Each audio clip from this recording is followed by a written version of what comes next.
And gentlemen, welcome to Focus on Liberia. Welcome, welcome, and welcome. Good evening, good afternoon, wherever you are. And this is Focus on Liberia. Today is Sunday and it is prime time, but this time, a prime time kind of debate. My name is Anthony Sie, and I'm co hosting with my partner Dennis Jai. We want to welcome you to our broadcast here on this Sunday. For those of you who have already joined us, we want to say a very big thank you for joining us this evening, this afternoon, whatever you are, in this conversation. At this time, I will ask you to do us that usual favor by hitting that share button for us. Share the show with your contacts so that other Liberians like you can have the opportunity to benefit from this conversation. Dual citizenship is on our mind in this broadcast. It is up for a referendum comes December the 8th, 2020. And so it is about time that you pay attention because if you don't, those who will be paying attention might be deciding your fate. And I don't want you coming back to me to whine that Focus on Liberia did not tell you. Welcome, welcome, and welcome to the broadcast. This time around, I will welcome my partner Dennis Jad to welcome our guest, and then we will get started. Mr. Jad. Thank you, Mr. Sie, for the intro. I want to say to all our viewers across the globe, welcome to Focus on Liberia. Tonight, we're going to be focusing on Referendum 2020. In Referendum 2020, we have three ballot measures that are going to be voted upon. The first one is an amendment to change Article 28, and that's the one that is popularly known as the dual citizenship proposition. We also have ballot measure 3, which is an amendment or the proposition to reduce the tenure of the president, the vice president, and the legislators, that's the senators and representatives. We have ballot measure 3, which is to change the date of the general elections, taking it from October to November. Those are the three ballot measures that are going to be voted upon. The big one tonight is the dual citizenship, but we're going to touch on all three and where our two panelists stand. We have joining us from Boston, Massachusetts, Reverend Torli Kruah. Reverend Kruah, welcome to Focus on Liberia. Thank you. Also joining us from the UK is Mr. Fidel C.T. Budy. Fidel, welcome to Focus on Liberia. Thank you, Dennis, for having me. Let me read something about Reverend Kruah before you even know his position. After a bloody civil war in 1997, Reverend Kruah settled in Boston, Massachusetts, where he founded the Universal Human Rights International and Young Africa, Inc., the purpose to serve refugees from 40 countries. He's a pastor and human rights activist. He was instrumental in advocacy and lobbying with the U.S. congressmen and policymakers to increase the quota of refugees from Africa being allowed into the U.S. He has also worked in the New England region and beyond to champion the rights of refugees and immigrants. He has been honored by the National Peace Corps Association, the Massachusetts chapter of the National Lawyers Guild. Governor Mitt Romney, and May 10 was declared Torli Kruah Day in Boston. Imagine that. May 10, that was honoring his commitment to serving refugees and immigrants in the city of Boston. Reverend Kruah also founded the Citizens Independent Initiative in Buchanan to promote economic mobility in Liberia and the Free Liberia movement, to organize all Liberians who are unhappy with Liberia's systemic corruption, to work together and bring about the demise of Liberia's old corrupt system, and in its place, bring to birth a new system of participatory democracy. Reverend Kruah is married to Sawe of Bond County, and the couple is blessed with 2 children. Reverend Kruah, once again, welcome to Focus on Liberia, and thanks for the work that you do. Thank you very much. Joining us from UK, we have Mr. Fidel C.T. Budy. In fact, over a year now, Fidel has been in talk with Focus on Liberia to be a regular host here. We are still working on that. He's a young man. He's not 40 yet. His areas of expertise are in the public health in Liberia, international development, land rights, identity politics, and also immigration. His current employer is the Center of Excellence in Terrorism, Resilience, Intelligence, and Organized Crime Research. That's in Sheffield Hallam University. Just a little summary, Mr. Budy is a Liberian author and a political activist. He worked as an academic researcher with the Center of Excellence in Terrorism, Resilience, Intelligence, and Organized Crime Research Center that is based at the Sheffield Hallam University in the UK. He's a member of the European Society of Criminology, a postgraduate fellow of the Royal Geographical Society with the IBG, and a member of the Rural Geography Research Group of the RGS with IBG. He's a member of the Center for Wealth, Politics, and Society. Mr. Budy holds a Bachelor of Arts degree with honors in business management, a Master's of Public Health in International Development, and he's well on his way to his PhD, maybe in a couple of months. Again, Mr. Budy, welcome, or soon to be Dr. Budy, welcome to Focus on Liberia. Thank you very much, Dennis, for welcoming me once again. Thank you. Good. We're glad to have you. Let's go straight into it. And before we even start the whole thing, let me just get your opening comments. Mr. Budy, you are already on the road, so just some opening comments to us and our viewers. Well, I think first of all, I would like to just say how privileged I feel to be here today with everyone on the panel, especially Reverend Kruah. I followed his work that he's been doing in the U.S. With African refugees. As someone who's interested in migration as myself, it is with interest that I follow what he's done, and I'm hopeful that tonight we will learn a lot from him whilst we have our conversation on the issues that we're about to discuss. Reverend Kruah. I want to thank you so much for the opportunity to share tonight. I've been living here now for about 30 years in Boston, but I actually came to this country way back in 1982. I worked for the wine computer company, and then I went back home. I established my own company. The issue before us today is very clear. Liberia has been considered a country that was founded by free slaves in 1847. Liberia has been considered the only country in Africa that was not colonized by any country. Liberia has been one of the forces behind African liberation. However, in the course of my work, before I came to this country, I worked at the U.S. Embassy in Monrovia, and I discovered that there was a serious problem with Liberia. I didn't know exactly what it was, but it was all about how people were trying to flee the war and what was the response of the United States government. And in that process, I've found out that Liberians that tried to leave Monrovia in the months of October and November, the months that I was at the embassy, were denied visa. But foreigners who lived in Liberia, like Lebanese businessmen and other foreigners, were granted visa. I wasn't sure what that was about. And I started to inquire, and that journey led me into almost 30 years of research that made me to have the discovery of the truth. Liberia is a colony of the United States of America. I say that again. Liberia, the Republic of Liberia, is a colony of the United States of America, created in the United States by the United States government, all three branches of government, to perpetuate racism in the United States. And Liberia is not free culturally.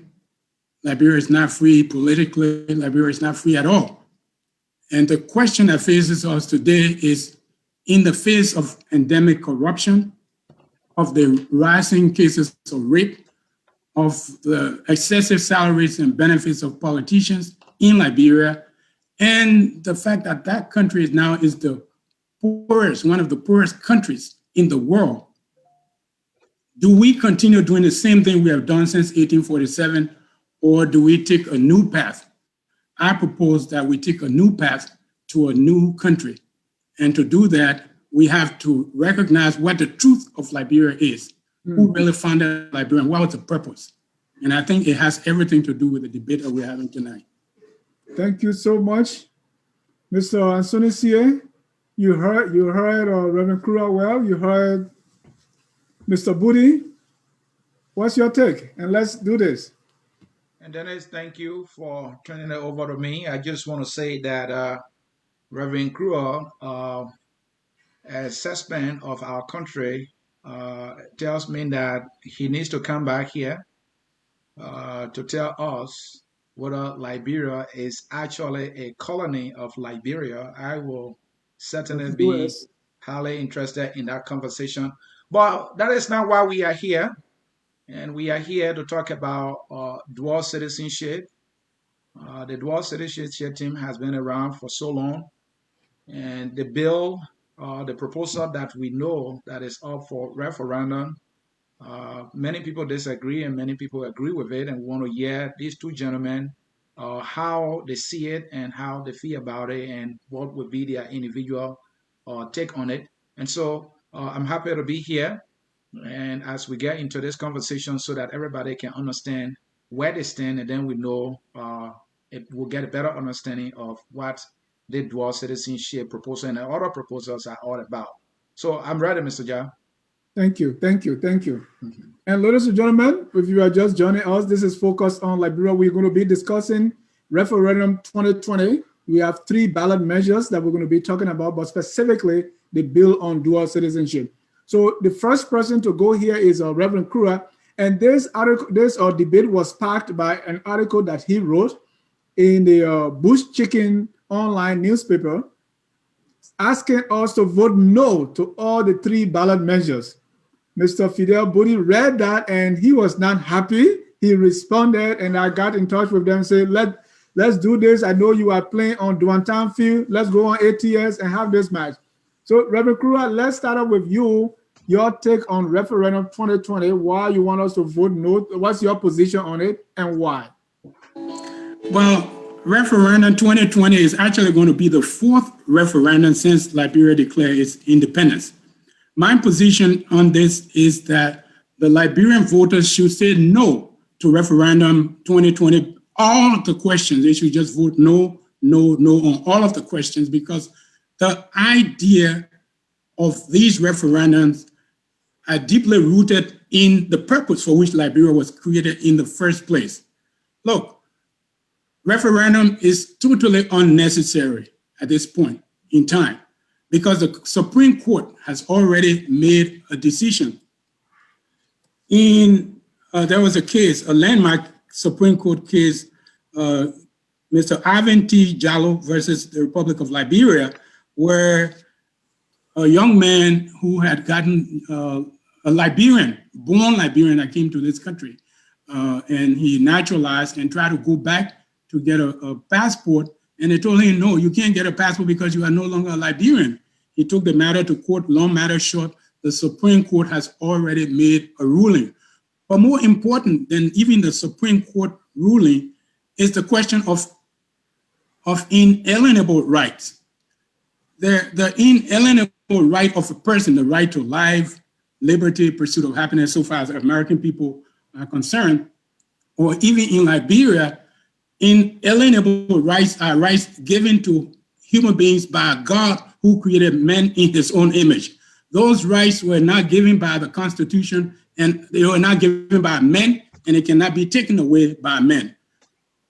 Where people were born, the determination of where a person was born, according to the books of Acts chapter 17, it was God who placed people in these different areas.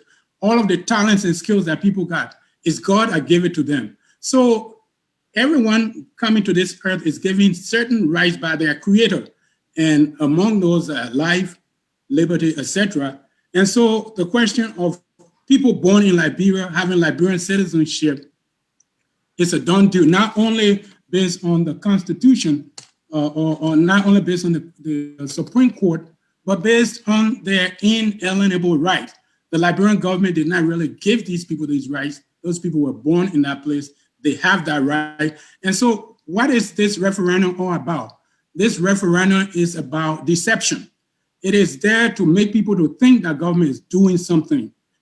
And it's there to make the people to think that government is doing something so they can keep going along from 1847. The first referendum was done in Monrovia to establish 2 years as a term of office. Then later on, the second referendum, they carry up to 4 years. And then, they just keep carrying it up. They carry up, they bring it down, they carry up. But nobody, all the citizens of Liberia do not have the right, which the Constitution, Article 1 says, all power is inherent in the people.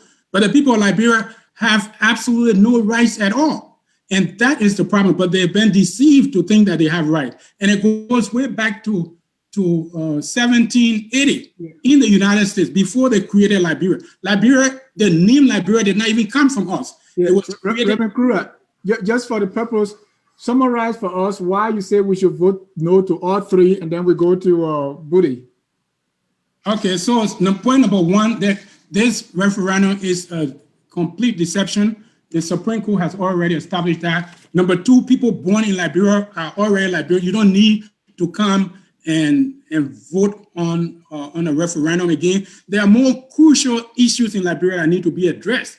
And that issue is the fact that Liberia was created to empower and enrich politicians. We need a new system. That is what is needed, and not this dual citizenship. It's already been settled.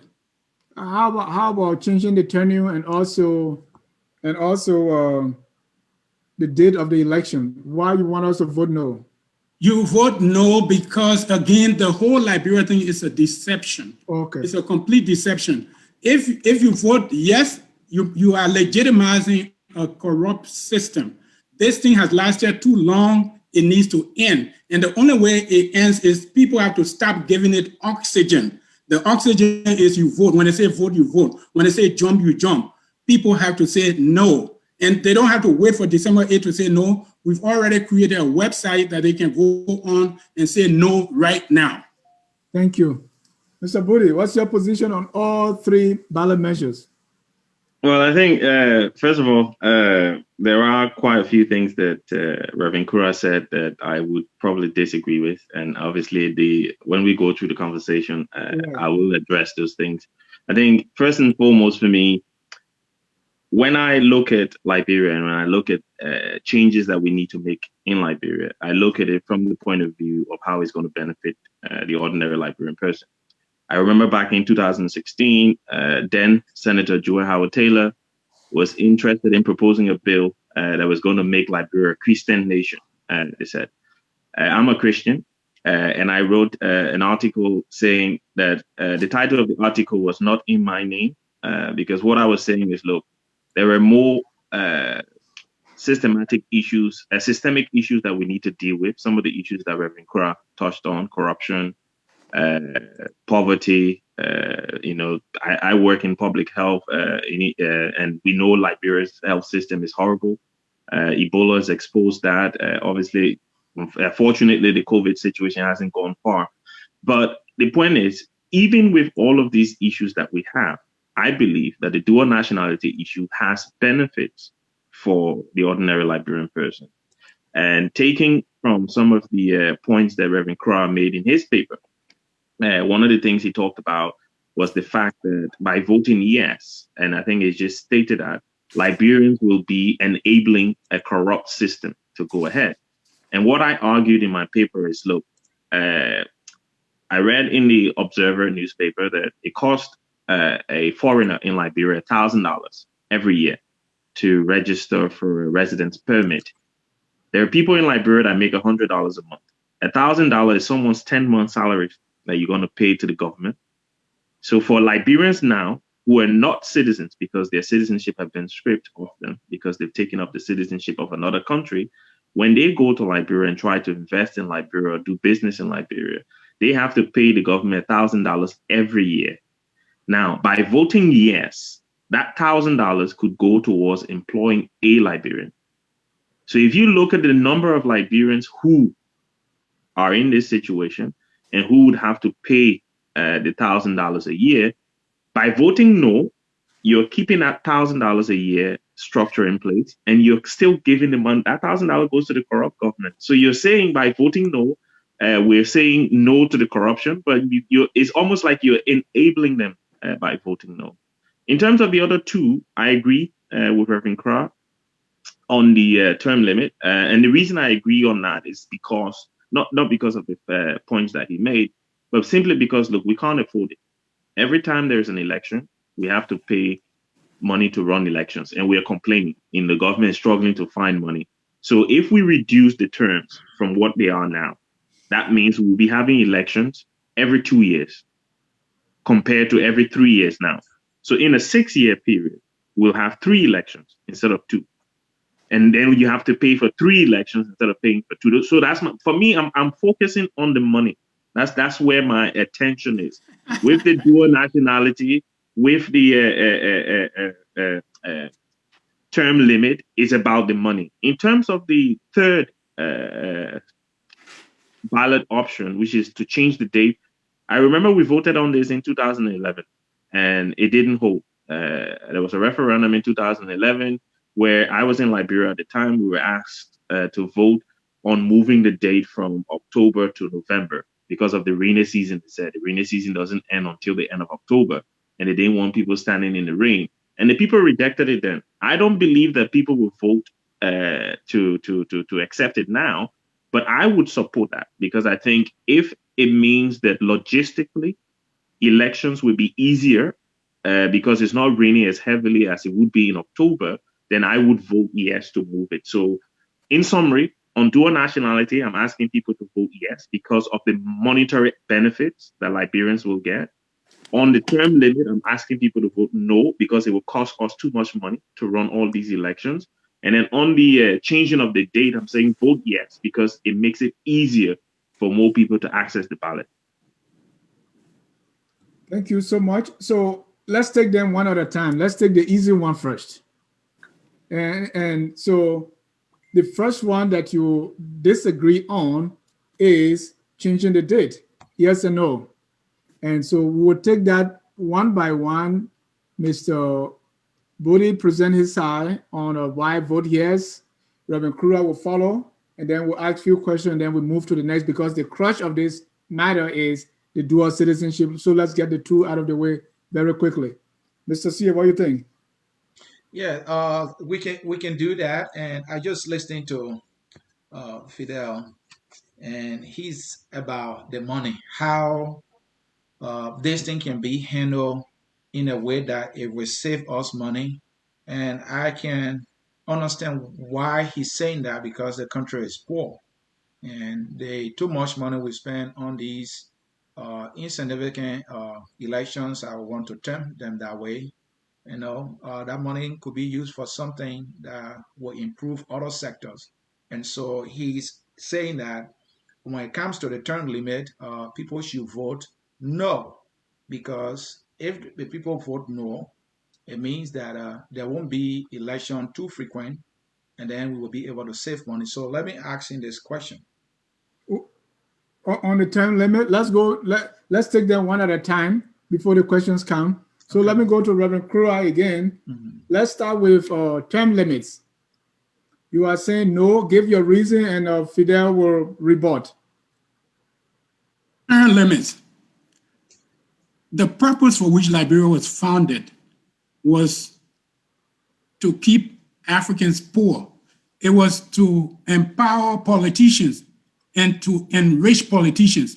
When you say we're spending money, Liberians, ordinary Liberian citizens have no control over how government spends its money. Absolutely no control. The people who are in power set their own salaries and benefits. And so the citizens have absolutely no control. In fact, the lawmakers in Liberia make more money than lawmakers in the United States. With $4.79 trillion budget in the United States, members of Congress make $172,000. That's it, $172,000 per member of Congress with a $4.79 trillion. Whereas with Liberia, where we have $535.4 million budget, they're making $209,000. So the people have no control at all. They cannot decide. It's like the people the Article 1 said the people are the master of the republic, but they have no control because the system is so corrupt, it should not last another day. That's why I said absolutely no. Let's stop this wagon from going on. Mr. Budy? Well, on the term limit issue, I think, and I'm glad you said that's the easier one, because I think that's where we agree, even though for different reasons. We do agree that people should vote no. And Anthony kind of touched on my point. I'm about the numbers, and I'm sure you guys living in the U.S., you would have heard about the Black Godfather, Clarence Avant, and one of the advice he gave to most of the Black entertainment individuals that he came across is, look, if the money is good, you take the deal. So it's always about the numbers. You focus on the numbers. And for me personally, look, the system in Liberia and every system across the world, and as we see, again, I'll make reference to where you live in the US, you see how systems in the US are being eroded day by day by day. And the biggest reason for this is the systems are as good as the individuals running the system. So if the people in the system are corrupt, if you put a bunch of corrupt individuals like you have with Donald Trump, his family members, and those other people in the system, it doesn't matter how good the system is, the system will be corrupted, because it's only as good as almost every system of government across the world depends on the morality of the individuals that occupy those offices. It depends on individuals to be of good faith, to act in good faith for the system to work. For example, in Liberia, yes, and Reverend Kruah, obviously his knowledge on this is very extensive. The founding of Liberia was facilitated by slave masters because their interest was to try and drain the US of free black men, so that the slave men did not see a black man free something to aspire to. Oh, this guy is free, I want to be like him, and then they would rebel. So to try and quell rebellions and things like that, they decided to found a colony in Africa where they could send these free slaves to go and live, and that's true. However, my understanding and my own research on Liberia suggests that once the colony was established and funds were coming in from the US, there was a time when money dried out, and the colonies, the guys in the colony took over the management of the colony. They decided, and Liberian historians would say the Little Ben affair, because British ships were coming, docking in Liberia, not paying taxes, and they needed the money to be able to run the colony, they decided to declare independence. The white people in America, they didn't tell Joseph Jenkins Roberts and his bunch of friends to declare independence. They chose to declare independence. So some of the blame has to be put on the free slaves, not just on the people. So the point I'm trying to make is the origin of the problem cannot always be blamed for the sustenance of the problem. Yes, the problem in Liberia was the origin, yes, but you've had Black Liberians who have ran the country for years. They have to take responsibility for the systemic and endemic poverty and corruption we have in our country. Not the white man. The white man had his purpose. He did it. He already accomplished his purpose. We then, as Liberians, the Joseph Jenkins Roberts, Stephen Allen Benson, all the one that came after them, they have to take the responsibility for breaking the system, for setting a system in place where you had a bunch of guys in Monrovia who called themselves American, and they were exploiting the rest of the indigenous population of Liberia. The white man didn't tell them to do that. The white man didn't tell William V.S. Todman, oh, you have to be president for 27 years. You have to die in office before you go. The white man didn't tell William R. Tolbert to appoint all of his family members into government. The white man didn't tell Ellen Johnson Sirleaf to appoint her sons to lucrative positions so that they can take money. And the white man is definitely not telling George Weah, this is how you embezzle money from your country by building mansions. These things are done by the individuals in the system, not the system. The system is there. If we have honest Liberians, for example, and I know it's a lot of burden to put on someone, I will try and finish soon. But if you look at Abraham Darius DeLong, who is considered the light in Liberia right now, he is someone not perfect, who is trying to be moral in a corrupt system. So the system can work if we get more individuals like that in the system. So yes, I agree with you, vote no, but the voting no is not because of all of the issues that Reverend Kruah, in my opinion, has put forward. It's because financially we can't afford to do it. All right. Very good point, Dad. And I like the way you historicize it. May I ask a question? Okay, go ahead. So, from my understanding of Fidel, is that the system does not determine, once you get good people in a system, they will fix it up. But I want to really disagree with that, because the vehicle you create, if you create a ship to float on the ocean, that ship cannot be an airplane. If you want to go on the moon, you got to create a different type of vehicle for going on the moon. What the people created was not democracy. And it's just like Matthew chapter 12, verse 33. It says, make the tree good and its fruits will be good. Make the tree corrupt and its fruits will be corrupt, because a tree is known by its fruits. In other words, if you plant a seed today, the system is like a seed that is planted. If you plant a seed of bitter ball today, no matter what you do, that bitter ball will always bring bitter ball. It will bear bitter ball until eternity. And so for you to say that the system, if you have a bad system and you put good people in it, they can change it, use the bitter ball analogy in the verse that I just quoted, Matthew 12:33. Make the tree good and its fruit will be good. Make the tree corrupt and the fruits will be corrupt. These people created a system. It was not even free slaves. These were American citizens born here. They were not even slaves. Just like Jenkins Robert was not a slave. James Springsteen was not a slave, but they had a single black blood in them. And these people had decided they were going to create apartheid in America. And so they had to remove these people. They violated the rights of these people. And they did not create democracy, because when they got there, it was white people that were in charge. So the bitter ball thing, if you plant bitter ball today, are you saying that bitter ball will turn to orange tomorrow? Gentlemen, let us narrow it to the term limit, nail it down, Yeah, and move to our next segment. Hold on, Fidel. Can I just give a quick response? Fidel, hold on. And I think the Reverend is mixing your point here. If I understood him well, Fidel, and correct me if I don't put it right. Fidel is saying, even if you create a perfect system, it can't work itself. You need people to make the perfect system work.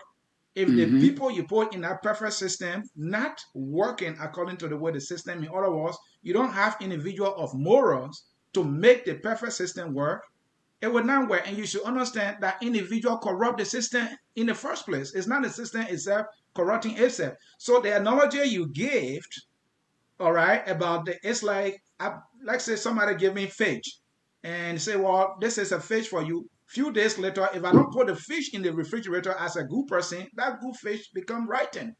So I think Fidel is making the point. Yeah. Let me speak quickly to the bitter ball tree thing, because I like bitter ball business. No, I accept the analogy that Reverend Kruah is giving, and I respect that. I must say that. However, I'll just give you a scenario. If you plant 2 bitter ball trees, you plant one on fertile soil where the soil is good, there's a lot of nutrients in the soil, that bitter ball tree will produce good bitter ball fruits that will not be of harm to anybody. But if you plant your bitter ball tree in a place that is polluted with chemicals due to maybe pesticides or whatever it is that people have been spraying around the place, people who eat that bitter ball that is grown in the bad soil might get health conditions that will lead them to all kinds of situations. So it's the same bitter ball tree, but it's the things that are going inside the tree that are causing the problem. Not the tree, the things that go in. Good soil, good nutrients. Bad soil, bad nutrients. That's the point I'm trying to make. So the tree is fine. Bitter ball is very yummy. But the things that go into the tree damage the tree or the fruits of the tree. So my question to Mr. Reverend Kruah, we should vote no to term limit because we don't want to enable the system. What's your solution? My solution has been communicated to Dr. President Weah, to Dr. Chambers of the Speaker of the House, to the President Pro Tem, and I even sent a copy to the Chief Justice. When you have a corrupt system, that we have never had a good system, now is the time for us to create a new system. It's time for rebirth. That's the solution. Because if we don't have rebirth, that is, if we don't sow a good seed today, we'll continue to have corruption forever. Look, I just told you, the president of Liberia, the Speaker of the House of Liberia, all these people make more money because they pay themselves. That's a systemic problem. They pay themselves. You have somebody making $480,000 in Liberia, an impoverished country, and you have people, their colleague making $172,000 in the United States. United States has a higher cost of living. They have a higher budget. It doesn't make sense. We cannot and we should not continue this. We need to set up a new system. Where are you getting that figure from? And please describe that new system for me. Okay, so the new system of participatory democracy, it gives it allows the citizen to have a voice in the government, not just to elect people. Right now, the system we have, you just elect people. Whatever they do, nothing you can do about it. Oh. But the new system is participatory democracy, where the citizen is able to create their own ballot questions. These questions are not even created by the people of Liberia. It's always created by the politicians for their own benefit.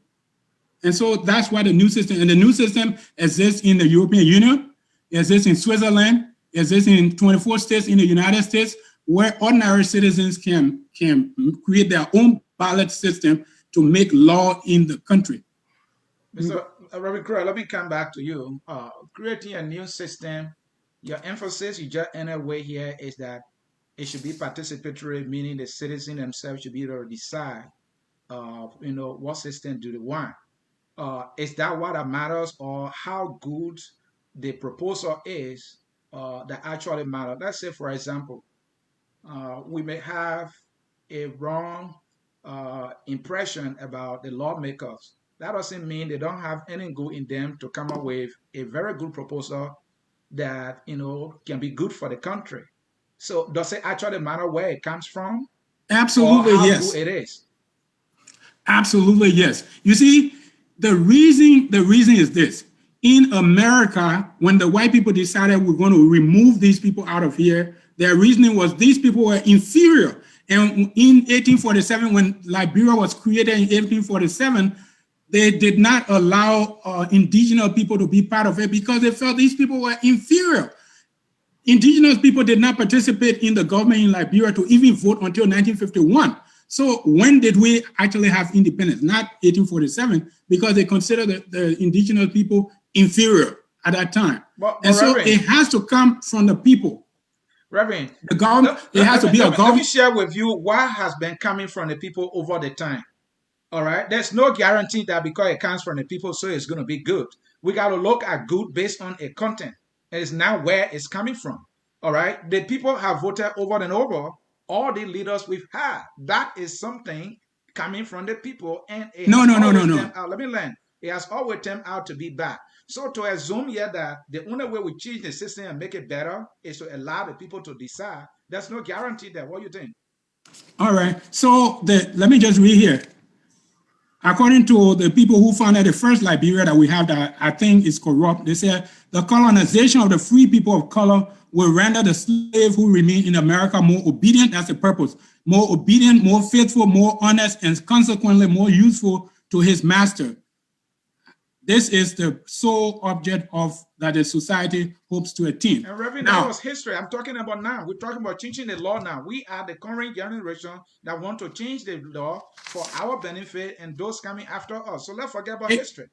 Let's talk about now. It's not history because the salary of those people today, they make their own salary. If according to Article 1 of the Liberian Constitution, all power is inherent in the people, then the people, being the master of the republic, have to be able to have an input in how much their servants make. Today, the people the people have no input. The people are going to vote in the referendum to decide. Who drew up the question? Who drew the question for the referendum? Why they have the opportunity to say no? We don't want this.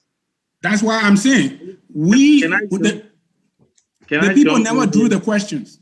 Yeah, can I jump in here for 1 minute? I think look, I had a question for you, Fidel. I don't know if but let me jump in the question slightly in the defense of Reverend Kruah. Look, I believe in participatory democracy. I believe that we need to have a system where the voice of the people can be heard.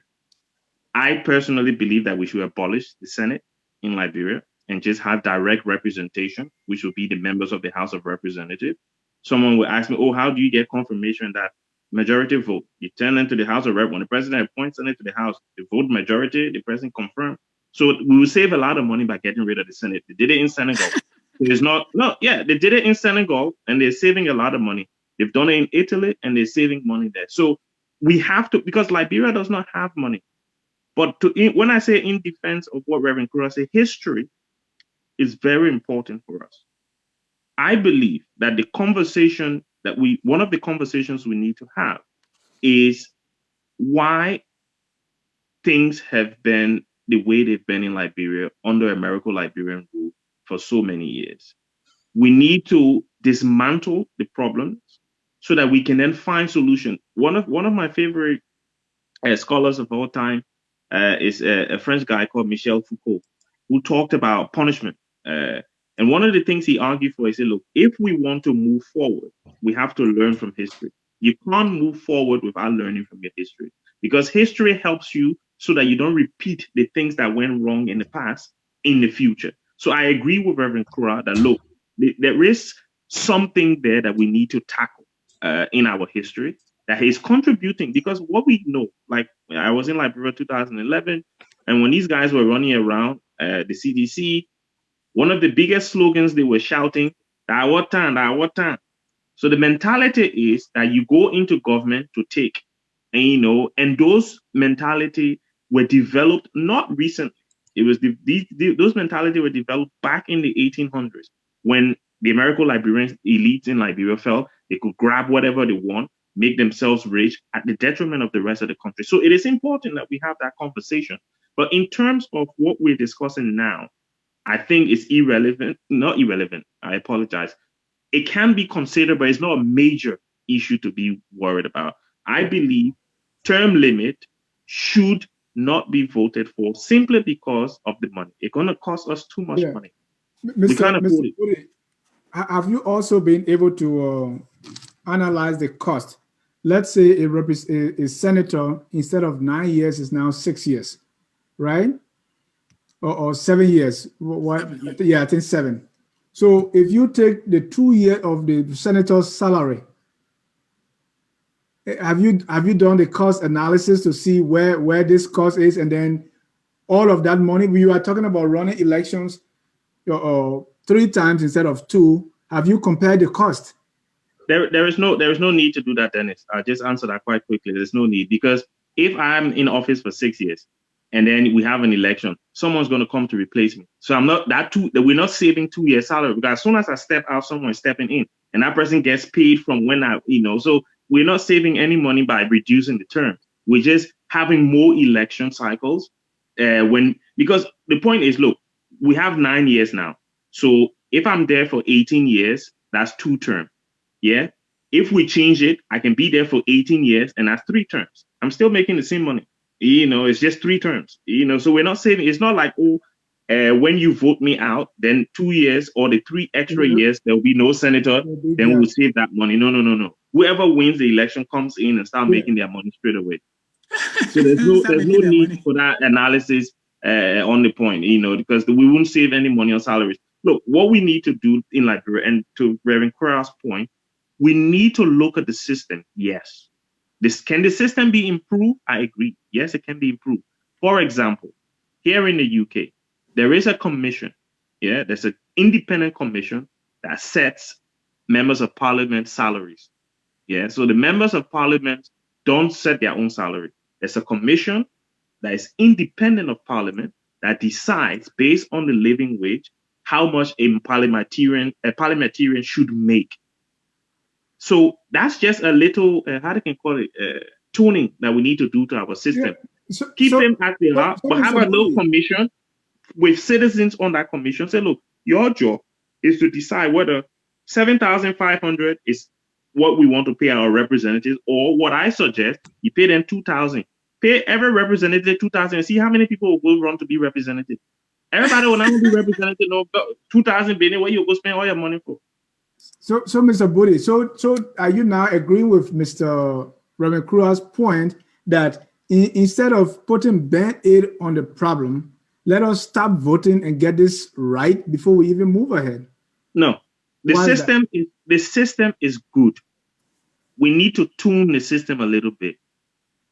Putting in a commission to determine the salaries of government officials is a small amendment that will yield a lot of benefits for the country. We're not changing the democratic process that we have, because I believe it's the best that we can have. We're only just making little amendments as we go along. So when you see something not working, oh yeah, these people making their own salary is not right. Let's set up a commission that will be independent, and that commission can then make decisions on how people's salary, and then we put a matrix in place. Okay, if the cost of living, if the average salary of a Liberian person is $100, then no representative or no government official should make more than 10 times that amount. So the matrix, so then it makes it difficult for even those individuals in the commission to be corrupted, because the highest they can pay the man is 10 times. So if the average Liberian make $50 a month, the highest they can pay is 500. So you want Brad then say you will not get to that 10,000 you're making, you would start right to 500. So those are the safeguards that we can put in place. But yes, we need to fix the system. The system is not perfect. There's no perfect system. Thank you. My thing is the individuals in the system are more important than the system itself. Reverend Kruah disagree on that, but let's go to our next ballot measure. No, I agree. I think he's just made my point right now. I agree with him as to what he's saying about the commission. In Massachusetts, we have a commission, and people don't go in government to get rich. They go to serve the public, and their pay is determined by the cost of living, just like you said. That's the way it is in a lot of places. So that's systemic change. The other thing is also ballot access. When you have lawmakers making all of the laws and they set ballot access. Reverend Kruah, this is where you disagree, because you are saying in order for us to make the changes that our Budy is talking about, let's just stop everything. Yeah, I say let's stop everything. And it's not practical. Okay, well, I'm just saying that he's helping me a little bit here. Let's go to the next ballot measure, which is changing the date. I know it's going to go in line. Changing the date, even to that, you are saying vote no. What are you looking for? Look, it's just like a fisherman goes to fishing, and then somebody put worm on the thing and send it to you as if they want to feed you. They don't want to feed you. They want to feed themselves. If we continue to vote, we are legitimizing this corrupt system, because this system has never worked for us in 1847. It has not worked for us all throughout the years up until right now. And so we cannot keep feeding and giving oxygen to a system that is causing the racialistic killings, the racialistic murders and rape, etc., the excessive salaries and benefits of officials. We can change the system. That's what the people did in Rhodesia.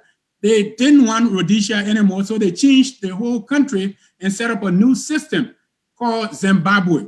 But this name we got, the system we got, everything is from the colonial period. We have to change. We are not independent. We need to change everything. Reverend, changing everything, including the name, how would that impact or make the change that we need? I just said about Rhodesia. When you have an oppressive system created to oppress you, you get to the point where when you know the truth, the Bible says you shall know the truth and the truth shall set you free. Once you know that this system it's a hoax, it's deception, you have to stand up and say, I don't want this anymore.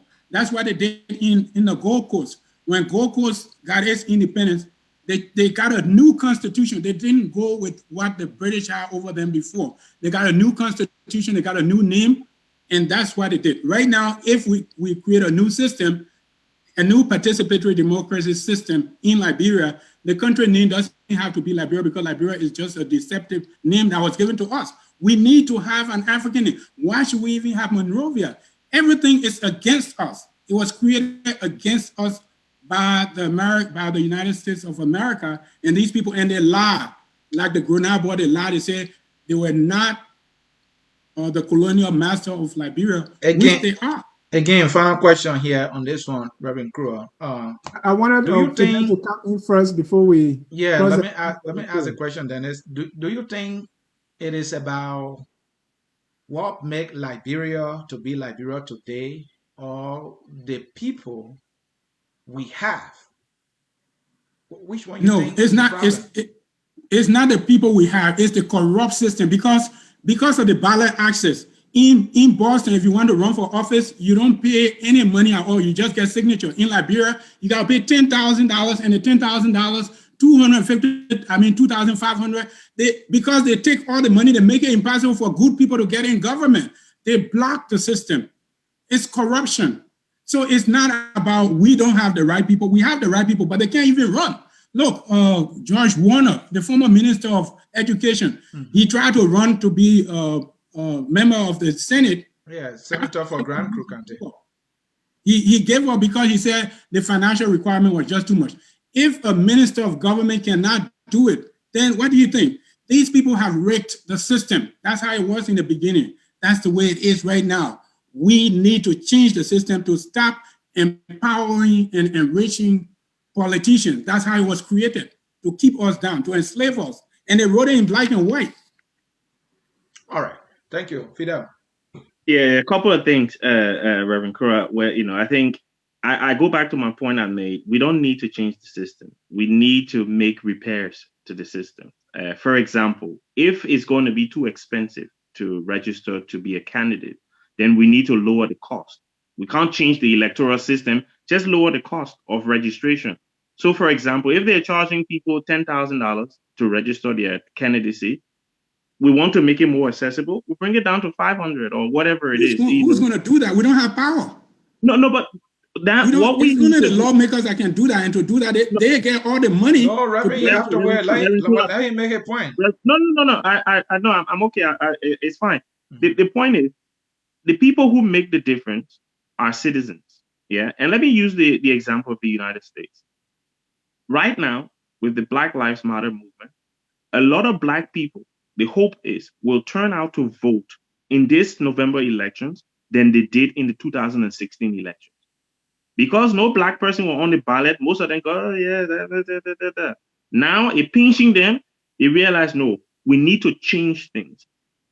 You, Dennis, myself, Anthony, and Liberians across the world can make changes in Liberia if they're passionate, like you are, about issues. You can educate people on the issues. You can raise money to support a candidate that you believe will go in there, or candidates that will go in there and help change the system. The problem we have, and the example I would give you to illustrate my point, the problem we have is the individuals are the ones who are to blame and not the system. Here is my example. If you look at Rwanda, if you look at all of the things that they say about the governance structure in Rwanda, it is a dictatorship. It is a one-man authoritarian regime oppressing people, killing opposition. But Rwanda has a better healthcare system than the United States of America. The healthcare system is so decentralized in Rwanda, is used by the World Health Organization as an example of how good a healthcare system can be. Rwanda today, if you go to, this is a country a few years ago, 1994, they were killing each other. Today, they speak one language as their major language. The Hutu and Tutsi thing, Paul Kagame say, I ain't want to hear that anymore. We are Rwandans. So you have one man with all of his flaws, with all of the dictatorial, whatever it is, who is making a system that is not a democracy, as people might say it isn't, to work for the benefit of the ordinary people. Ordinary Rwandans are living better, living longer, are prouder about their country, I support Arsenal Football Club. All I want, Jesse Slivik, I visit Rwanda. When I saw him, I'm like, I want to visit Rwanda one day. Because the point is, it's not the system. It's the man in the system that is making the system work for the Rwandan people. And if we can get Liberians like yourself, people who are morally upstanding to go into the system, they can make all of these small changes that you're talking about. This thing here, 10,000 is too expensive. Ordinary Liberian person can put, let's bring the thing down so it can be fair. Those that individuals will make that decision, not the system. Or they 20,000 we're making a year, they won't fair, or the ordinary Liberian making 50,000. Let's reduce our salary to 1,500. We can survive on 1,500. Individuals have to make that decision, not the system.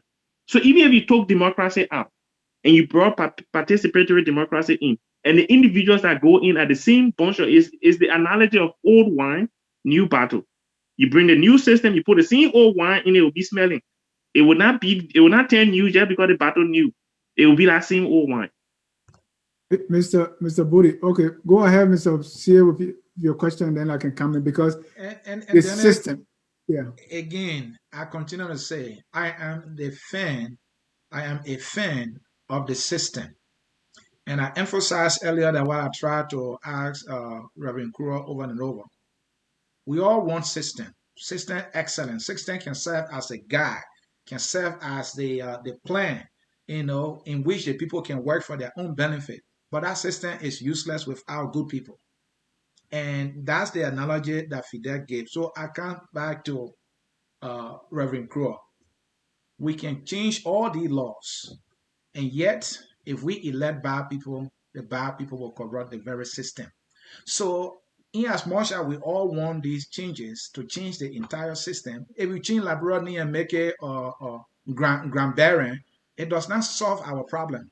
If we give it an African and say, we call it Nimba Mountain, it does not solve our problem when we have people in the country who are corrupt and continue to do the same thing. So the change that we're talking about here should be us, the people. And that's why I'll continue to ask you the question. Do you think the system, changing the system will be the silver bullet here, or changing the people? Absolutely, yes. Okay. Look, we have option. We have to choose something. And if you want to go on the moon, or if you want to fly across the ocean, if you want to go on the moon, a ship is not the vehicle to use. The system, the reason we have a liberation movement in Africa, the reason Ghana changed, British people were educated, British people were Christians, but they did not represent the people. The system they brought to the place was not good for the people. The people need self-determination. In Rhodesia, the same thing. And all over the world, that's the way it is. If we can create a better system, why should we keep going with the corrupt system that put us in chain forever, since 1847? And to Dr. Budy's point about good people can bring the price down from 10,000. We don't have power. The decisions are made only by lawmakers. If I look right now, today, as I'm speaking to you, there are 6,000 Liberians right now in the United States that stand a chance to get a green card by December 19th or to forfeit that green card. We have written to the Liberian government for them to, with the epidemic, with the coronavirus epidemic and shutdown, we're waiting to the government to waive in-person interviews. They release people from prison. They stop proceeding in courts. We ask them to do that. They don't care about that. I can want that, but I'm not in government. I don't have power. And that's the system that we've had. The people who are in authority are the ones who call the shot. And if we can create a better system, why should we keep the old system that keeps us in bondage? And Mr. Budy, I have a question for you. Yes, you are saying we should depend on good people or the good hearts or people that have Liberia at heart.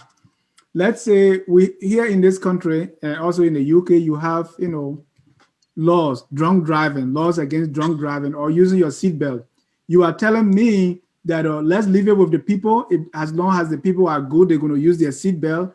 As long as the people are good, they're going to obey the rules. We don't need a system, or the system really doesn't matter. Is that what you're saying? Oh no! I think you're mixing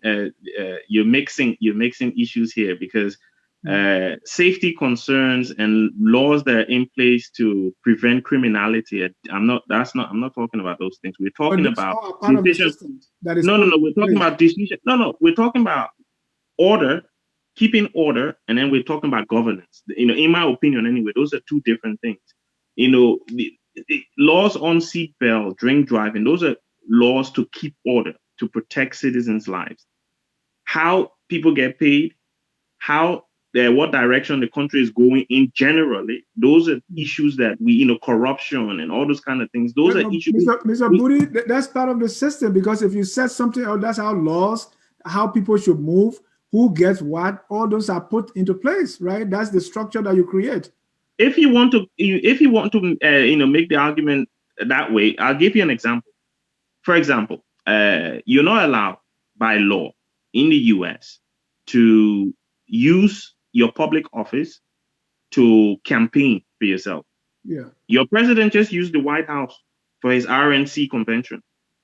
Everybody was saying he broke the law. Is he in chains? No. Do you think any other president with good morals would have done that? No, because the individual does not have any morals. So he's able to do that. Even though he's breaking the law, he's committed, I don't know whether it's a felony or whatever it is, but he's broken the law. Some law has been broken.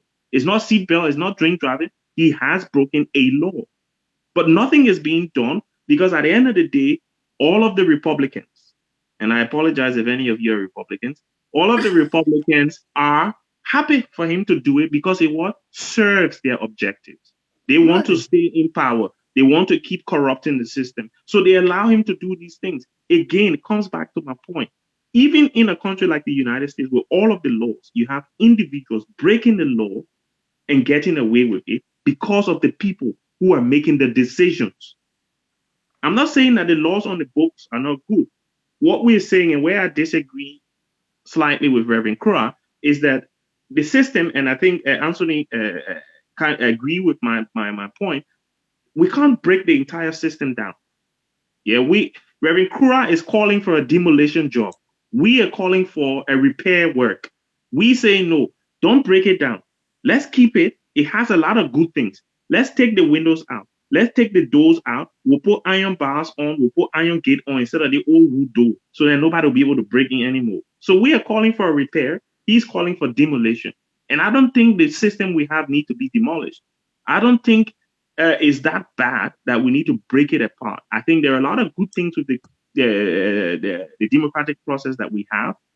The problem we have is,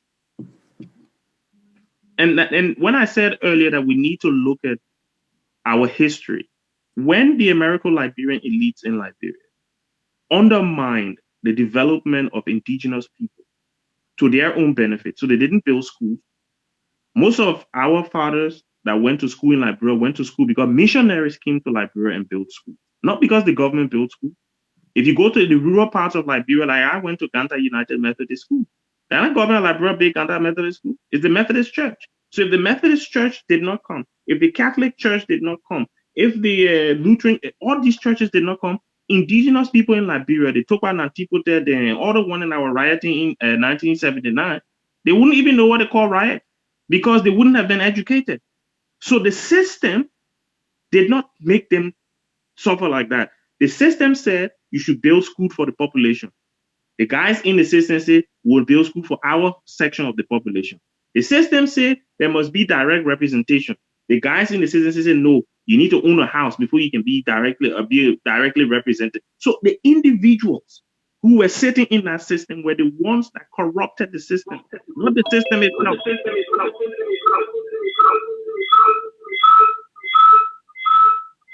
Just a minute, let me make some check here. Oh, all right, we got your point. We are about to open our phone line, so let's go to our last and final ballot measure, which is dual citizenship.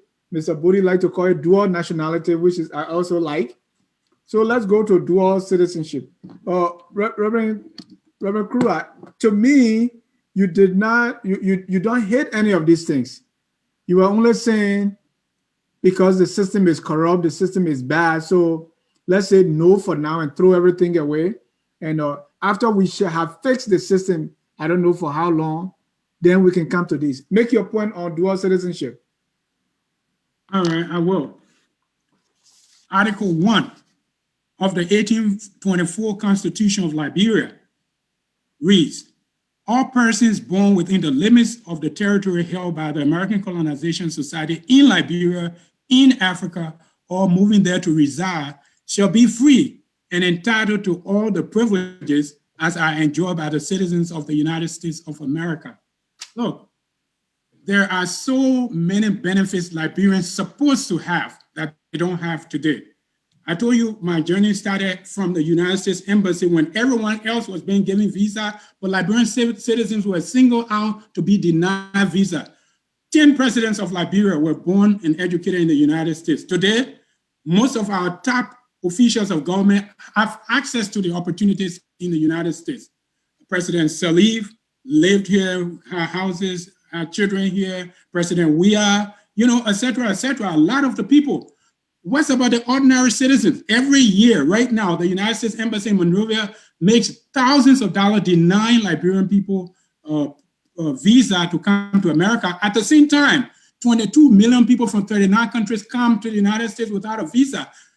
I think the focus should be talking about the benefits of the ordinary Liberian citizens in Liberia and not a matter that has already been settled by the Supreme Court. And so I think that's what we should be talking about. This dual citizenship bill is just to fool people to think government is trying to do something. Government is not trying to do anything. It's the same deception. We need to call it as it is. Mr. Budy? Well, I think, look, the dual nationality or dual citizenship question is a very important question for a lot of people. I think first and foremost, what I argue in my article is it's about belonging. You as the individual decide which place on the planet you belong to or you want to belong to.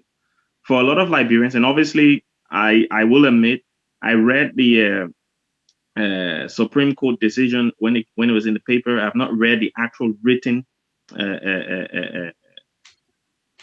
how they call it, statement or whatever it is, the written decision from the Supreme Court. I read the front page Africa. The reporting wasn't the best. So unfortunately, my knowledge on that decision is limited. Having said that, there are more to the dual citizenship question, not just people who were born in Liberia. I'll give you an example. I have a daughter who was born here in the UK. Now, her parents are from Liberia. In most countries, that will automatically give her the right to become a Liberian. Under our current constitution, she is not a Liberian. For her to become a Liberian, she will have to turn 18, go to Liberia, and then naturalize, giving up any other citizenship that she has before she can become a Liberian. So the dual nationality question is not just for people who were born in Liberia, traveled overseas, and got a second nationality. It's also for those who travel overseas and had children overseas. And in my article, I use Alfonso Davies, who is a Canadian, but his parents are from Liberia. I use Timothy Weah, who is President Weah's son, but he was born in the US. Now, these guys, in any other situation, in any other country where dual nationality is allowed, will be able to obtain Liberian nationality as well as keep the current nationalities that they have, because they want to belong to Liberia. However, the current law will not allow them to do that. And then the second thing for me, because I like I said, I've not really given an appreciation to the decision by the Supreme Court. I believe the Constitution is very clear on the citizenship question. If you are a Liberian, you leave Liberia, you go to another country, you take up another nationality, you cease to be a Liberian. That is the law, as I understand it. Now, if the decision from the Supreme Court have remedied that, then that's a total different question. Yeah. But there is a financial aspect, and I talked about the $1,000 a year. There's also the issue of, when I talk about belonging, people wanting to invest in Liberia, if they don't believe that they are going to be treated as full citizens of the country because this dual citizenship thing hasn't been remedied, then they might be scared of putting all of their resources in Liberia only to have a government come in power one day and start to implement the dual nationality, the nationality laws, and say, oh, look, you're not a Liberian citizen, so you're not supposed to buy this property, so we're going to confiscate that property. So those are the financial aspects of it that we need to consider. And by doing that, by denying these people the opportunity to come home and invest, we are denying ordinary Liberians the opportunity of getting jobs. We are denying them the opportunity of accessing some of the wealth in terms of knowledge, talent, expertise that these individuals will bring when they come to Liberia. Mr. Budy, let me make some few input on what you said there concerning a child who is born to Liberian parents outside of Liberia, like your daughter in the UK. As of now, she's a Liberian until she turns 18 and can go in Liberia. After 18, she can decide what to be. So anytime you have a child born outside of Liberia to Liberian parents, that child is a Liberian until after the year 18 years of age. If that child can go back to Liberia to say, okay, at that point they have the right to choose. And then second, on the Jallo case that Reverend Kruah referenced earlier, Jallo went to the Supreme Court and said, I'm a Liberian. So the Supreme Court ruling was about before you tell someone that they are not Liberian, give them the due process, take them to court and prove it. So before you prove it, you cannot say they are not Liberian. So what that means, if you can be a Liberian, come here, naturalize and be an American, nobody can challenge that until you go to court. So if they go to court and prove that indeed you have an American passport, then your Liberian citizenship can be revoked. So there is still a need for the dual citizenship proposition. Well, on the first point, I don't believe my recollection confirmed the position with children born outside of Liberia, because I know that reading what the Senate proposed, that was one of the issues that they were trying to remedy, for children who were born outside of Liberia to Liberian parents, because people, again, those are things, if, depending on, I'm not sure where you're reading this from, but my recollection of what I read is that, no, if you're born outside of Liberia, even if your parents are Liberians, you do not automatically become a Liberian citizen. Yes, you do. It's in the Constitution. But let's save that for next Saturday. Councillor Vanny Shema will be here. But that's the law. If you are born to Liberian parents, especially the father, right? You are a Liberian citizen until you can reach the age of maturity, and you can choose to take whatever. So after you are 18 or after maturity, you should decide. Else, your citizenship is in limbo. And then, according to my research too, in that case, that child or that person does not necessarily have to go to Liberia. They can go to any of the embassy in the country Yes. in which they reside, and then they can do it right there. Okay. All right, folks, you are watching Focus on Liberia. I'm Anthony here, co-hosting with my partner, Dennis Ja, and we are having a conversation on dual citizenship. But earlier, we talked to also look at the other two propositions that are up for election or referendum comes this October. Our guests, our two debaters here, we have Fidel and we have Reverend Kruah. Stay with us because we will be bringing you in very soon. We'll read some of your comments and we'll also give you the opportunity to call in and participate. Dennis? Yes, I have a question for Reverend Kruah. Reverend Kruah, I know you have spoken about this is a deception, so we shouldn't legitimize it. What I've not heard is actual concrete steps to attaining that participatory democracy that you were talking about. Okay, so the steps are as follows. A lot of Liberians don't know, like me, when I was at the U.S. Embassy and this woman was denied a visa to come to the United States, a place where she had lived, she went to graduate school. They brought security guard to drag her out of there. I was confused. I didn't know at all the history that Liberia was actually created to keep Black people in slavery. I didn't know that. And now that I have known all of these things, that Liberia was colonized by the United States government, including 4 presidents,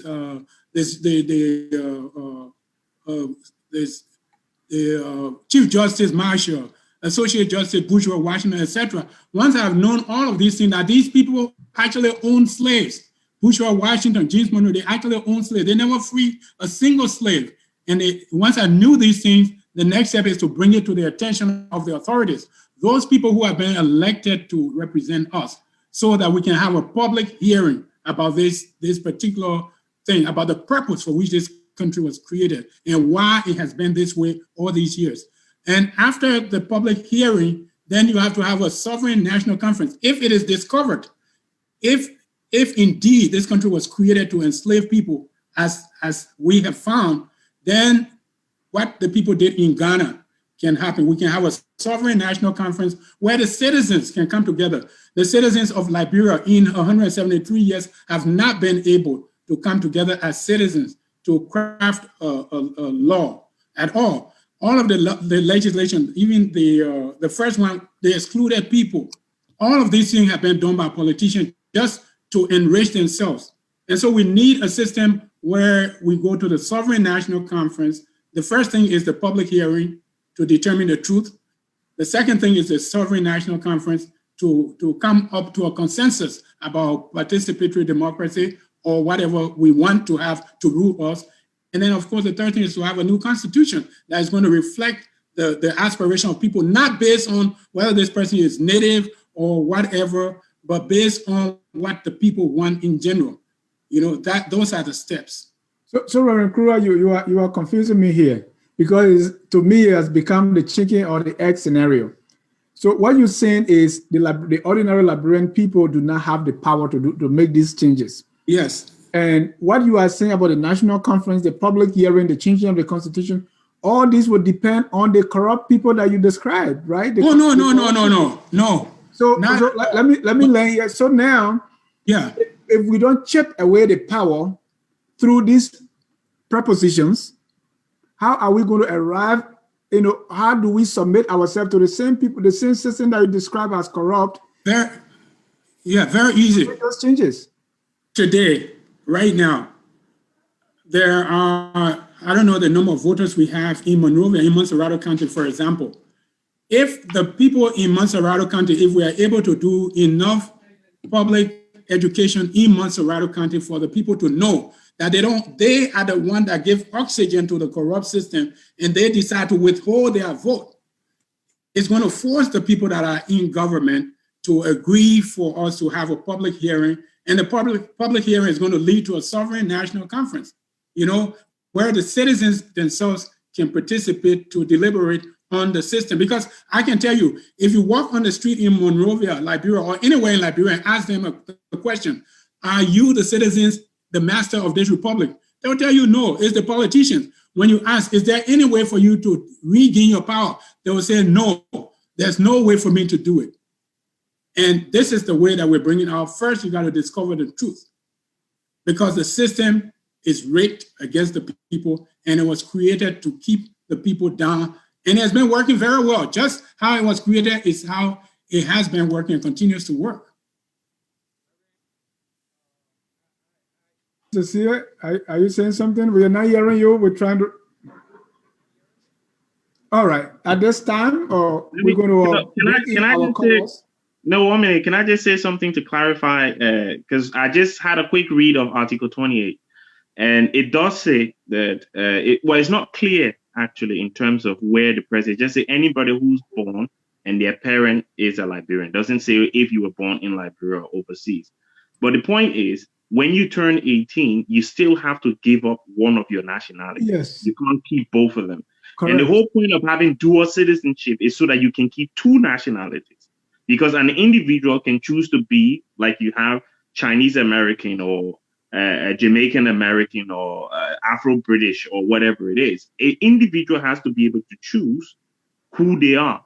And that's the point I'm trying to make. So it does say that, yes, they will be a Liberian, even though it's not clear, but it means that once they turn 18, they have to give up one. They can't keep both. And it's keeping both that I'm asking people to vote yes to. All right. Thank you so much. At this time, we're going to bring in our callers. Our time is fast spent. The guy in the UK, he wants to go to bed now.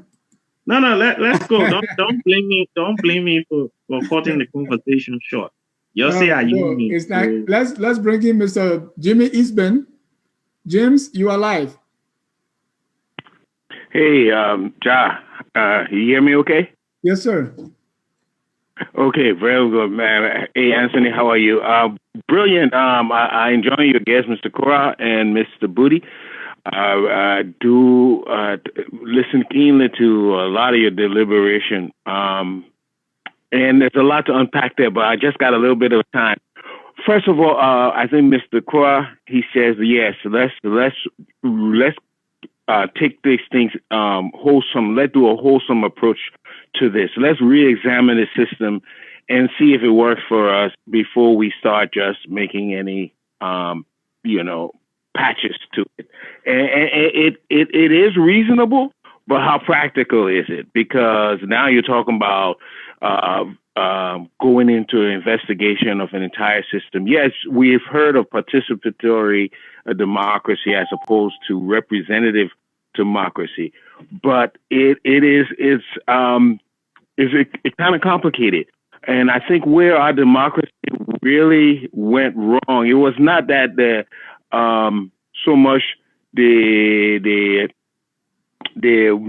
was meant to subdue everybody, but the centralized nature of our government is the problem. In other words, everything had to come to Monrovia. So all the resources that are coming to Monrovia, they weren't there to take care of the people in the different counties. I think if we had a more distributed or decentralized government and system, we wouldn't see the problems that exist today. If you are not there locally, you can't see the problems. If the people's taxes were going directly toward them, they would have been more appreciative and more involved in the government. So I think that is what really derailed our it was way too centralized. But to the citizen thing, I think we just have to look at accepting what we can at this point, because constitutionally, no Liberian is supposed to lose. I read the Supreme Court decision. You cannot lose your citizenship according to what the Constitution was. So there's all kinds of problems with it, and it's not enforceable. If you go to Liberia today, I go to Liberia every year. If you go to Liberia, you can't take anybody's property. How will you know who is a citizen and who's not? There's system. Even the people who are wandering around there, they're foreigners owning the economy, foreigners running the country. You talk about citizenship yet when you have foreigners running the entire country already?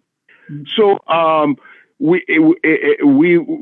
should focus on what can happen. And to Mr. Budy, Mr. Budy, the scenario you gave about Mr. Trump was excellent. You know, how he breaks the law. Take that scenario, multiply by 4 million people in Liberia. That's how everybody breaking the law over there. That's how it is. How are you going to use a system now to change things when people naturally are in the habit of just breaking the law, just as you propose the president is doing here? You see? So how do you change that behavior? And I ask you too, Mr. Kruah, how do you change that behavior, that mindset? What is going to change the Liberian? You can put any system together, but what is going to change the Liberian from not bypassing or trying to subvert the system? Yeah. That has always been the question, you know? I'll take my answer offline. Yeah, just hold your thought, Reverend Kruah and Mr. Budy. Let's take 2 more calls. The next one is the former president of the University of Liberia Student Union. Can I hear a sound? No, don't say Mr. that. Patrick Soa. Don't say that. So don't say that, man. Mr. Soa, you are live. Yeah, I mean, thank you for the show, and I sincerely appreciate your guest. He spoke very well, except that I have 1 or 2 disagreements with 1 or 2 of your guests. The first is One of them said that we need a morally upright leader in Liberia. I respectfully disagree. We don't have a morally upright individual, and we might not have a morally upright person in the world. Maybe except if we die and we go to heaven, we'll meet them there.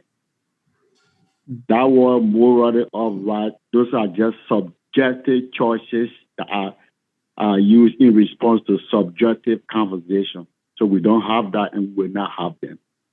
The second point is, one of them said new democracy is a system, a participatory democracy where citizens will participate. And Dennis, you try to ask him to say the source, but you did not also press on that. But again, I got confused along the way. We have a new democracy system, but it's a concept, it's an idea that was propounded by Mao Zedong. And what he meant to say was that a decisive democracy in China that would be different from other democracies in the world. And the source of that, the reference is, go to www.masses.com.org. You will read about that new democracy. I think what he meant was a direct democracy, and that direct democracy is not a new, because there are three forms of democracy. Direct is one of them. So I think he meant direct democracy. But even though that direct democracy is not a new, because the idea came about in the 5th century BC. And lastly, I agree with Tony and you, Dennis, that even the last caller, we have, the system is the problem. I mean, the system, we have to work around the system. We got a beautiful system in Liberia. We have laws to protect the system. Like the last caller said, we are the problem. All of you guys in our studio, plus me, Patrick, Soa, and other Liberians, we are the problem. We got to respect the system.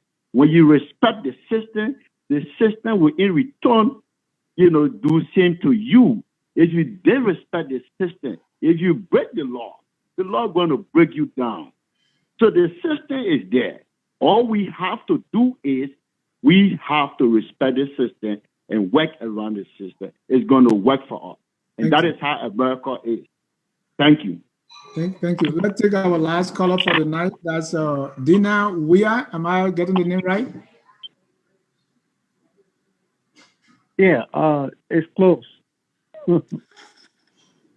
Your name? Yes, this is Mr. Dawson, calling from the state of Minnesota. Your name again? I didn't hear that. Mr. Dawson. Oh, Mr. Dawson, go ahead. You're live. Yeah, I was listening, and what I want to talk about has to do with the system. Somebody's recommending that the system be, the system should be replaced. That is erroneous to say, because what is the system? What system are we talking about? What makes the system to work? We have to identify what can make the system work. Replacing the system is not a solution to the problem. Making the system work is the problem. Who make the system work? People. Liberians are now waiting in any manner to see their country moving forward. When we talk about the system, the laws surrounding the system, law enforcement, I always talk about law enforcement in Liberia. Law enforcement is weak. So policy makers, benefit from the system, and there is no punishment for them. They go scot-free. But we want the system to change. We still want to put people in the system. People that are not willing to deliver for the country, but they only care to what? Consume for themselves. So it's not a system. The problem is us Liberians. I'm not exempted. Like I must commend the last two callers. I'm not exempted. We're not waiting to make the system work because we break every law. And the Supreme Court of Liberia is a playground for for those who get the money. So people are not waiting to make the system work. One lie you ever saw in Liberia, I told somebody, we talk about corruption every day. I haven't seen anybody took their smartphone with this current era we're in. Nobody took their smartphone to expose corruption on Facebook. But every day we cry for corruption. Are we fighting the system or we condoning it? We condoning the act. We condone corruption and we cry about corruption every day. We cry how the system is not working. Thank you. You and I have to directly show the willingness to say, okay, enough is enough. Let this act, let this act be abolished. And we have to show the action. Alice, if I see a police officer on the street receiving bribes, I need to bring that police officer to, public viewing or public, or publicity. And people who are in authority, we have to what? Call the police officer off the street, investigate him. If he is guilty, punish him by the law, according to what the law says. So our laws are not implemented by the line, our laws are not implemented, and that's what makes the system weak. Thank you for your show. Thank you for the day. Thank you so much. Let's go to Fidel to respond to our callers. Well, it's quite a lot of important points were made. I think there's a couple I want to just respond to. I think first of all, when Mr.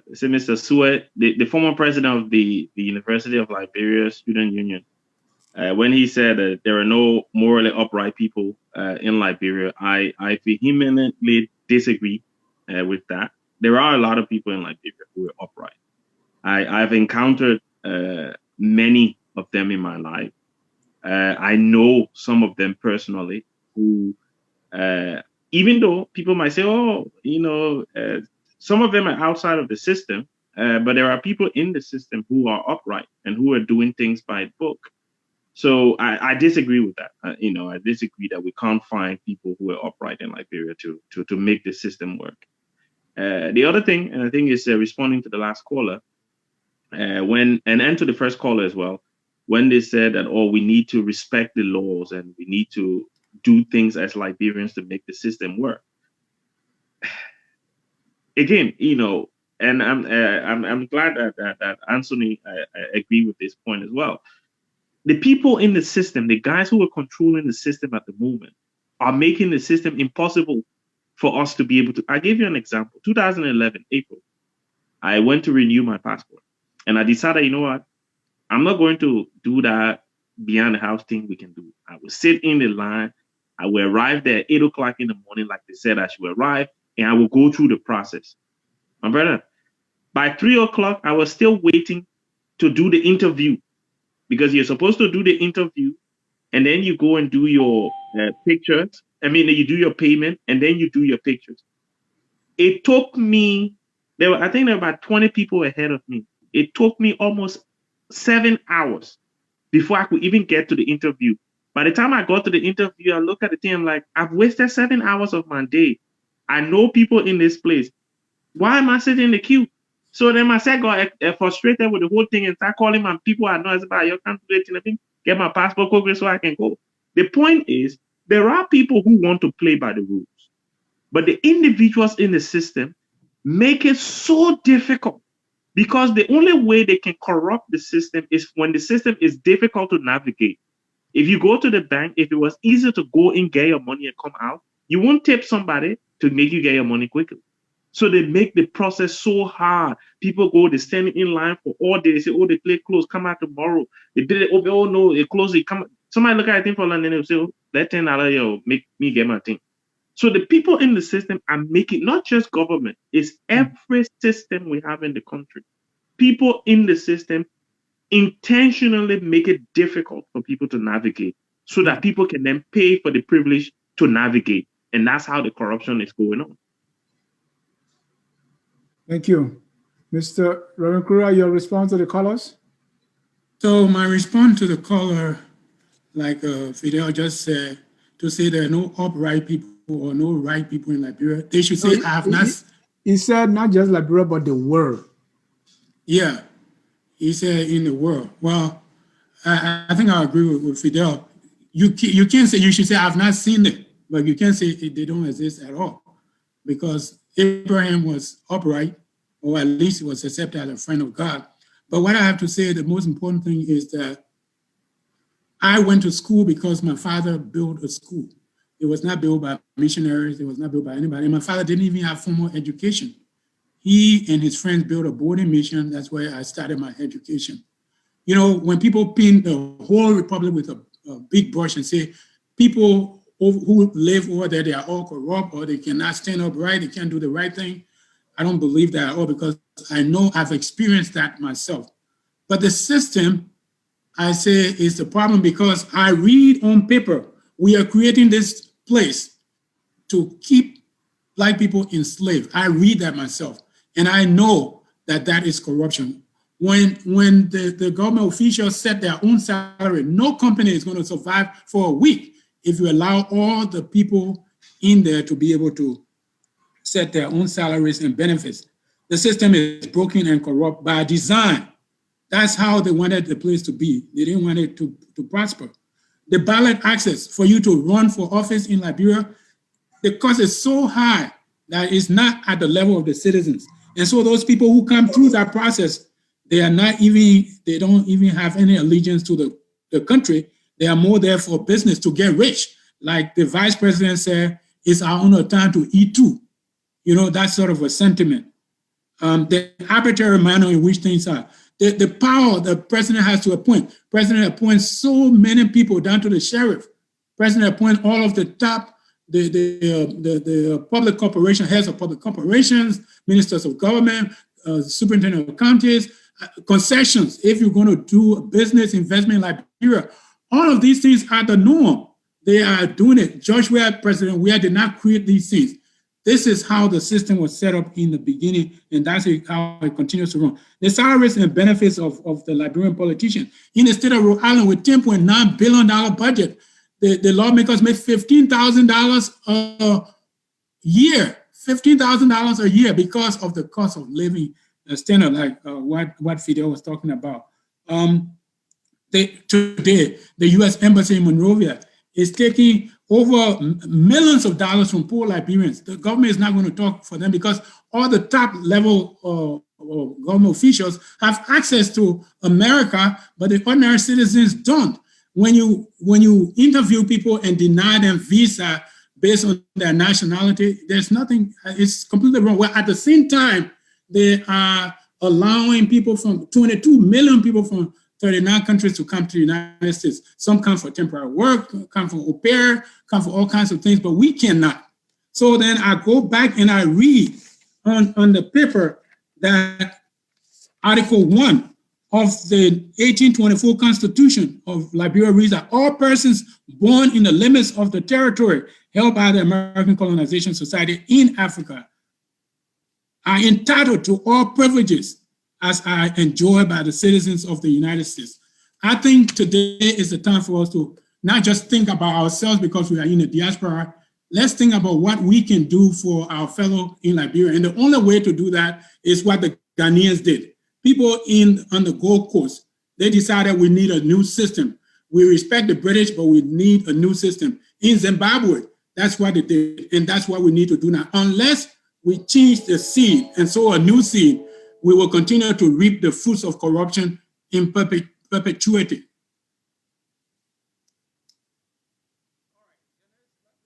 Thank you. I wanted this to be the last call, but Joe Monyo and Lincoln, I'm going to give each of you 30 seconds to just ask a quick question, make a quick comment so that we can close the broadcast.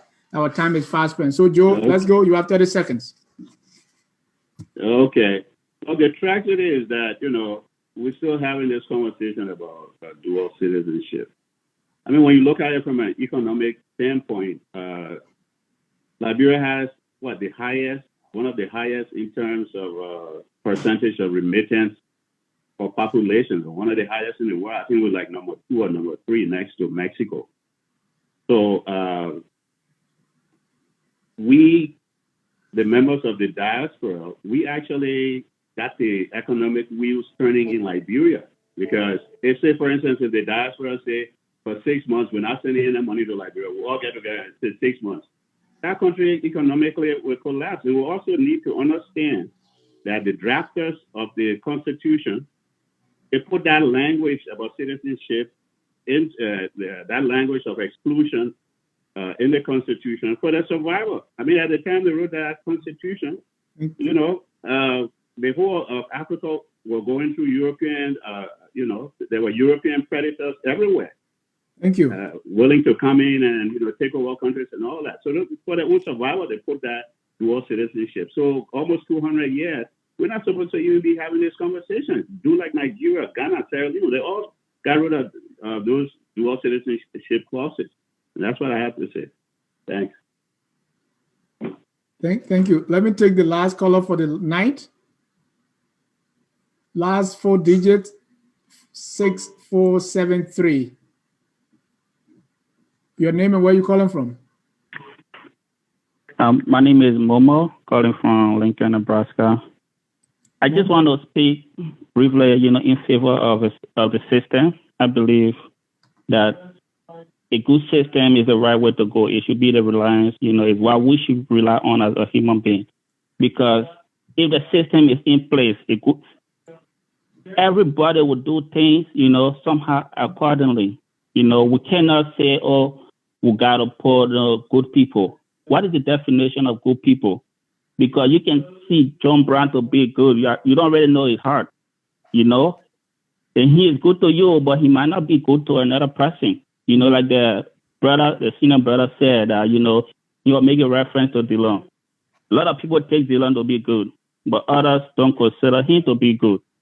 You know, but if the right system is in place, for example, in a transaction, maybe you have like 2 or 3 people to handle, you know, that particular transaction. Like one person will receive this money, another person will take it to this other person, and another person will sign it and put it, you know, because there are a lot of channels to pass through. It will be difficult, you know, for corruption to really take place. But if the system is very weak, one individual can easily, you know, take that money and do whatsoever he wants to do with it. So it is very, very important. We as humans depend on the system, because we cannot, we don't know the heart of other human beings. Somebody can behave like, oh, they are injured today, but tomorrow, if the system is weak, they feel that they can do anything, you know, without them being catch, they can change, you know. So based on that notion, I think the system is the right way to go. Thank you. Yeah, thank you. Thank you. All right. I want to say 2 points quickly on this dual nationality thing. Just to the first caller's point, and I appreciate everything he said, and I kind of agree with most of the things. First of all, what I said in my article when I was responding to Reverend Kruah was that, look, majority of Liberians who traveled out of Liberia and took up foreign nationality left because of the war. That's the first thing. They didn't just go say, oh, I want to be American. They didn't just go say, I want to be a European. They left, they fled the country, and they found themselves in different countries. Not only that, but the systems in this country, and Reverend Kruah alluded to that, in the US and in Europe as well, these systems are not made for Black people. And when a Black person enters the system, there are a lot of prejudices against you just because of the color of your skin. So when you have a foreign passport on top of that, it makes it difficult for a lot of people. If you speak to a lot of Liberians, like I've done, who are holding foreign nationalities, one of the reasons that they did that is to assimilate, to be welcome into the new society, to feel belonging to that society, because there are certain opportunities that you might want to get that you wouldn't get on a Liberian passport that you will get on an American passport. So that's one of the things that Liberians in Liberia need to look at, that people had a difficult decision to make. You either do this or you struggle through your life. And the other thing to look at as well, which I mentioned, when Ghana, and I was speaking to one of my Ghanaian friends before I actually wrote the article, when they first passed the Dual Nationality Act in 2002, there was a financial aspect to it to say, look, okay, it's a privilege for you to have two nationalities. So you have to pay for that privilege. There's a card that you have to pay for. I think it was £200 that you had to pay to get that card. So what I propose is, look, since Liberian people saying, oh, the people this, put a financial thing towards it. See, every Liberian who wants to get a dual nationality card, you have to pay $300 every 3 years. That's money. Say we got 10,000 Liberians signing up, that's $3 million. That could go directly, as I propose, into a health development fund. So we'll share the $3 million across the, I think it was 73 districts in Liberia, directly into the district. And these people in the district, and I think one of the callers from the start made this point about the centralization of power in Liberia.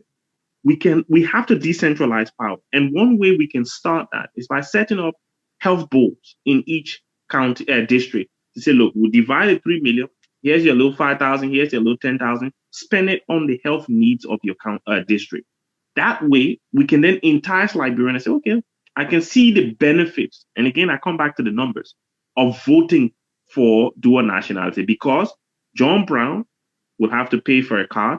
The money he's using to pay for that card will go directly into my health fund. I can help build a clinic in my district every 3 years, or can pay for medication for my people. That's why I'm saying, look, we need to attach the financial aspect to the debate to tell people in Liberia, look, there are financial benefits of voting for this thing if it's done the right way.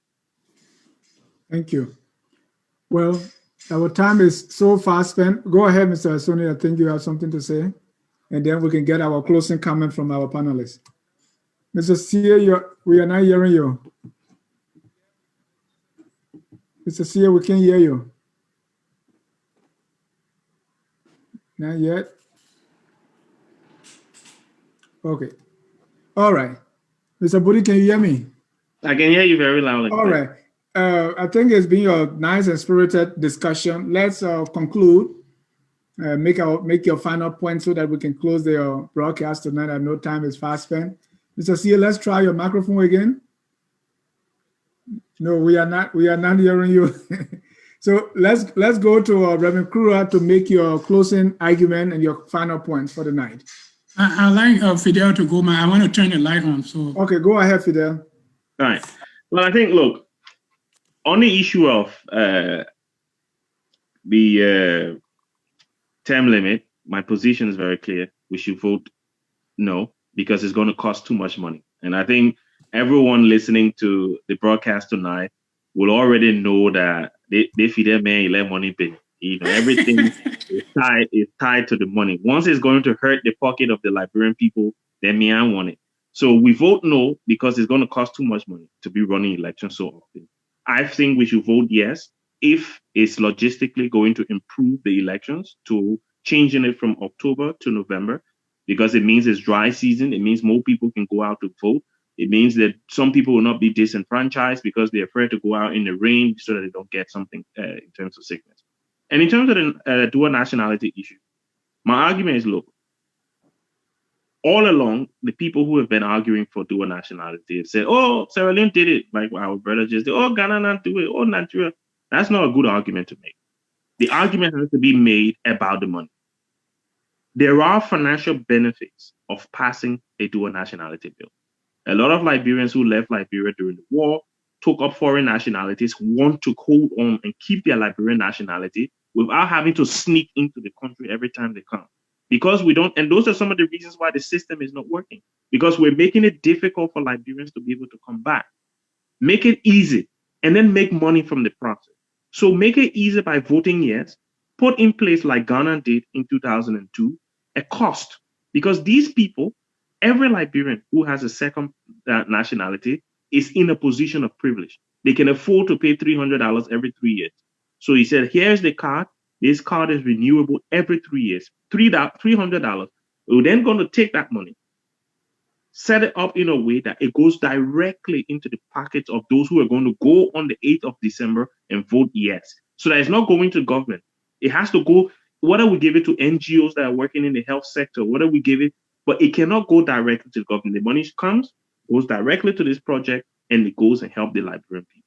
And the other thing about it in terms of the money, if you don't vote yes, your brothers, your sisters who are in Europe, in America, in Australia, you're saying to them basically, we want your money, like the caller said, be sending our money, but you don't belong to this country anymore. And that is not the right way to treat people who come to your aid every time you need help. These people left for a reason. They took up nationality so that they can earn the money that you're enjoying. And if you vote yes, you are then saying to them, you still belong in this country. You still belong to this country as a Liberian. And finally, whatever money that they have to pay for resident permits and whatever it is, that money can then go into your pockets because they'll be saving $1,000 every year.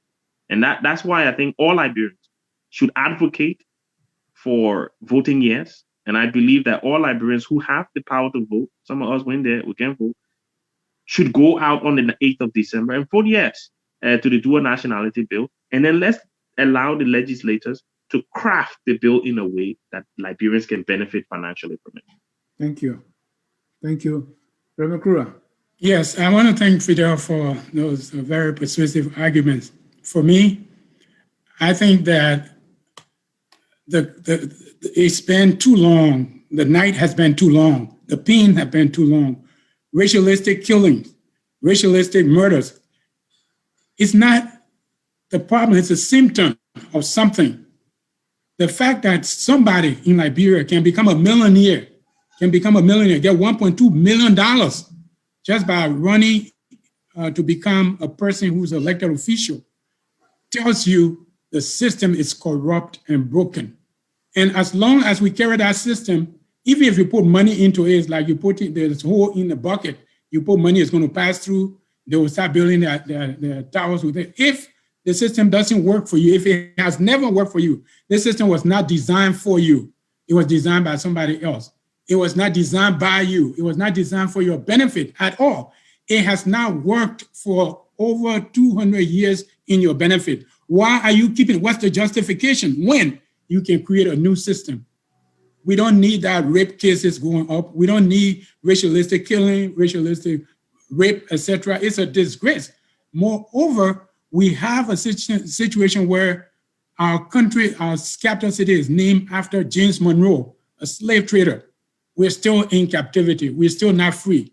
And there are damages the United States government has to pay for colonizing that country unless we come together and have a public hearing. And if the government is not willing to do it, we, the people, can do it. So I'm calling everybody to vote now, to vote no, not on December 8th, but to vote no right now, so that we have a list of people who have said no. Because these people will start coming tomorrow to campaign.